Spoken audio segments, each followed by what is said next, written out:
మీరు ఒక మూవీలో సాంగ్ పాడిన తర్వాత కొంత గ్యాప్ వస్తుంది వేరే మూవీ అవకాశం రావడానికి. అండ్ ఆ గ్యాప్లో ఏం చేస్తూ ఉంటారంటే మీ వర్క్స్ మీరు చేసుకుంటూ ఉంటారా, లేకపోతే మ్యూజిక్ ప్రాక్టీస్ చేస్తూ ఉంటారా? ఐ మీన్ అవకాశం రావడానికి ఎక్కువ రోజులు పడుతుంది వేరే మూవీ ఛాన్స్ రావడానికి. సో ఈ గ్యాప్లో ఏం చేస్తూ ఉంటారు? అంటే మనది ఒక పాట ట్రాక్ పాడి అది ఫైనల్ అవ్వడానికి టైం పడుతుంది, కానీ అలా చాలా మూవీస్కి ట్రాక్స్ పాడుతూ ఉంటాం, బ్యాక్గ్రౌండ్ స్కోర్ వర్క్స్ చేస్తూ ఉంటాం, కోరస్లు పాడుతూ ఉంటాం, చాలా డివోషనల్ ప్రాజెక్ట్స్ చేస్తూ ఉంటాము. సో మూవీ సాంగ్ ఫైనల్ అవ్వడానికి ఇంకో మూవీలో మన పేరు పడడానికి టైం పట్టచ్చేమో, కానీ వర్క్ అయితే కంటిన్యూగా అవుతూనే ఉంటుందండి. ఏవో ఒక ఆల్బమ్స్కి కానీ ఏదో ఒక యూట్యూబ్ ఛానల్ సాంగ్స్కి కానీ చాలా సాంగ్స్ చాలా ప్రాజెక్ట్స్ జరుగుతూనే ఉంటాయి. సైమల్టేనియస్గా విల్ వర్క్ ఫర్ దట్. సైమల్టేనియస్గా ఇంకా ప్రాక్టీస్ డైలీ నడుస్తూనే ఉంటుంది. ఓకే. సో ఇప్పుడున్న మ్యూజిక్ డైరెక్టర్లలో మీ ఫేవరెట్ మ్యూజిక్ డైరెక్టర్ ఎవరు? నాకు ఫస్ట్ ఛాన్స్ ఇచ్చింది చరణ్ అర్జున్ గారు కాబట్టి ఆబ్వియస్లీ నా ఫేవరెట్ మ్యూజిక్ డైరెక్టర్ చరణ్ సారే. ఎందుకు అని అంటే తప్పించుకోవడం కాదు, నేను రీజన్ కూడా చెప్తాను మీకు ఎక్స్ప్లెనేషన్.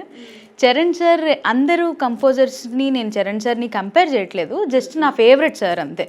ఎందుకు అంటే సార్ రాసే లిరిక్స్ ఎలా అసలు వెళ్తాయంటే అది ఏ ఎమోషన్ అయినా సరే అలా దింపేస్తారు సార్. సో అందుకే సార్ సాంగ్స్ అంతా రీచ్ అవ్వడం ఆడియన్స్కి ఎస్పెషల్లీ దాని రీజనే లిరిక్స్. ఆ లిరిక్స్కి తగ్గట్టు ఆయనకి ట్యూన్స్ అలా వచ్చేస్తుంటాయి, లిరిక్స్తో పాటు ట్యూన్స్ వచ్చేస్తాయి సార్కి. లగ్గం మూవీలో మీరు 2 సాంగ్స్ పాడారు కదా, ఒకటి క్లాస్ ఒకటి మాస్. సో ఇప్పుడు మా కోసం ఏది పాడబోతున్నారు? First anything is fine for me. So first class పాడండి, తర్వాత మాస్. యా తప్పకుండా. నీకు నాకు కుదిరింది సంబంధం, ఇంతకన్నా ఏముంది ఆనందం, పత్రికలు పంచి అందరినింటికి రమ్మందా, ఇంకా మనకు 4 కళ్ళంట, ఇద్దరిది ఒకటే ఇల్లంట, పూలు పండ్ల నుండి మొదలు 3 ముళ్ళ దాకా, జరిగేది అరదినమే జన్మంతా జ్ఞాపకమే, మనకు మనమే ఎంచుకున్న మధుర బంధమే, లగ్గం మనకు లగ్గం ఓ లగలగ లగలగ లగ్గం, లగ్గం మనకు లగ్గం ఓ లగలగ లగలగ లగ్గం. వావ్.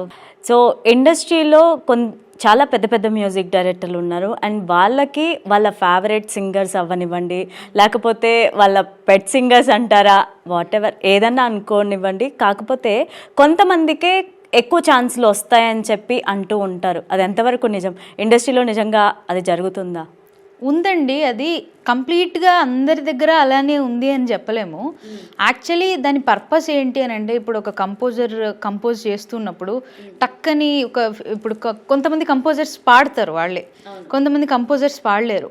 పక్కన సింగర్స్ అవైలబుల్గా ఉంటే ఏంటి అని అంటే వాళ్ళు కంపోజ్ చేయంగానే వెంటనే పాడేస్తారు, పైలట్ ట్రాక్ పాడతారు. పాడితే వాళ్ళకు ఒక ఐడియా వస్తుంది ఇంకేమైనా మార్పులు చేర్పులు చేయాలన్నా అని. సో అలా వెంటనే పాడితే ఇప్పుడు టక్కని కాల్ చేస్తూనే రావడానికి అవైలబుల్గా కొంతమంది ఉండకపోవచ్చు. సో అలా పర్మనెంట్గా కొంతమంది పెట్టుకుంటూ ఉంటారు సింగర్స్ని.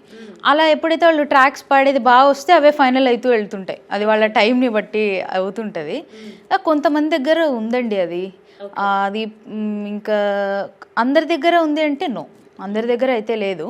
సో మీరు స్టేజ్ షోలు చేస్తున్నప్పుడు మీరు పాడే మాస్ సాంగ్స్ ఏవైతే ఉన్నాయో వాటికి చాలా బాగా రెస్పాన్స్ వస్తుంది, అది నేను చాలా వీడియోస్ చూసాను మీవి. సో అలాంటిది ఏదన్నా మంచి మాస్ సాంగ్ నా కోసం. వంగ తోట మలుపు కాడా కొంగు బట్టి లాగాడే, సందు చూసి సైగే చేసి గోల చేసాడే,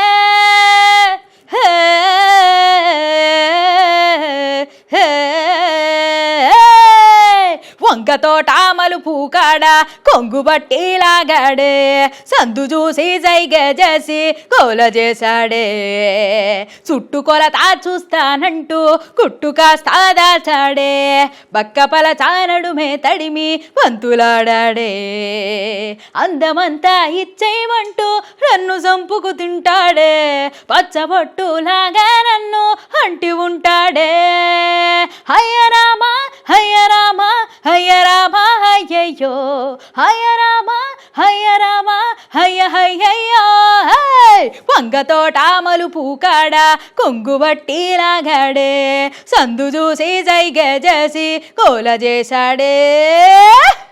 వావ్. సో చూడ్డానికి చాలా క్లాస్గా ఉండి వాయిస్లో మాత్రం మాస్ ఇరగదీసేశారు. చాలా బాగా పాడారు. అసలు నాకు ఇప్పుడు అర్థమవుతుంది ఎందుకు ఆడియన్స్ అందరూ లేచి డాన్స్ చేస్తారా అని. Oh my god, awesome.